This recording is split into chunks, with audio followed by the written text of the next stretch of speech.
eo amin'ny vaovao tapatapany kosa ary nametraka ny eto antota taratasy filatsahako fijiny amin'ny fifidianana filoham-pirenena Andriamatoa Andriamampiona Joseph Martin nafantatra amin'ny solona anarana hoe Dadafara.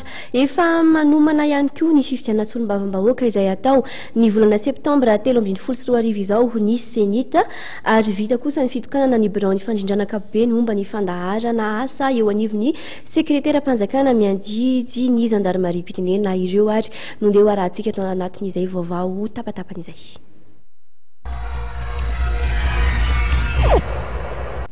Mitombo fandraisan'ny fitsarana manokana amin'ny sahana fifidianana ny antota taratasy filatsahako fidiana amin'ny fifidianana filoham-pirenena. Io maraina io dia Andriamatoa Andriamampiona Joseph Martin nafantatra amin'ny solona anarana hoe Dadafara no nametraka ny antota taratasiny. Mpandrarara toekarena izy ary fantatra amin'ny famarotana fanamafisam-peo. Andriamampiona Joseph Martin dia candidat tolotro ny refondation totale de Madagascar. Ny candidat rehetra izay milatsaka dia verika igny amin'ny samy manana ny lanjany daholo. Sarotra ny teny hoe izy nadahorana na izy anjadahorana fa zava-dehibe aloha ny zany nirareko fotsiny hoe amin'ny candidat rehetra dia lalao madio fotsiny ilay izy. Raha pisy moa raha misy initiative hoe hivodiny candidat rehetra amin'ny Colbert dia verika izy zany tena zava-dehibe hoe ny candidat rehetra raha atao mifaninana azy dia mifaninana atao fananana masina sady misy firaisan-kina ihany dia samy manao ny stratégie fotsiny. Manomboka ny 9 May hatramin'ny 20 May avy izao kosa fandraisana ny antota taratasy ho an'ny fifidianana solombavam-bahoaka izay ho tanterahana 5 Septambra 2024. Tafiditra ny fanomanana io fifidianana io dia misy ny fanofanana ny tompony andraikitra eny anivon'ny Voamera amin'ny sahana fifidianana eny anivon'ny faritra na CER sy ny avy amin'ny sampana amin'ny sahana fanamariana sy ny fandraisana ny antota taratasy filatsahako fidiana organe de vérification et d'enregistrement des candidatures OVEC.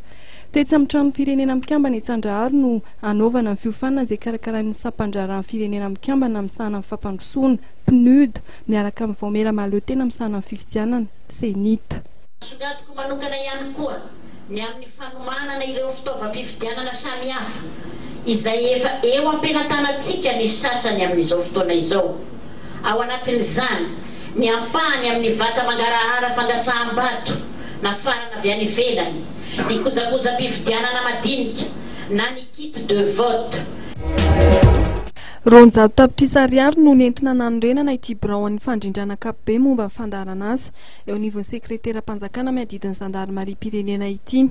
Ary tafiditra ao anatin'ny teti-bolan'ny sekretera-panjakana miadidin'ny zandarmaria-pirenena taona 2024 izany. Trano lehibe misa 2 no tafajoro ary nahitana efitra amin'ny totaly 20.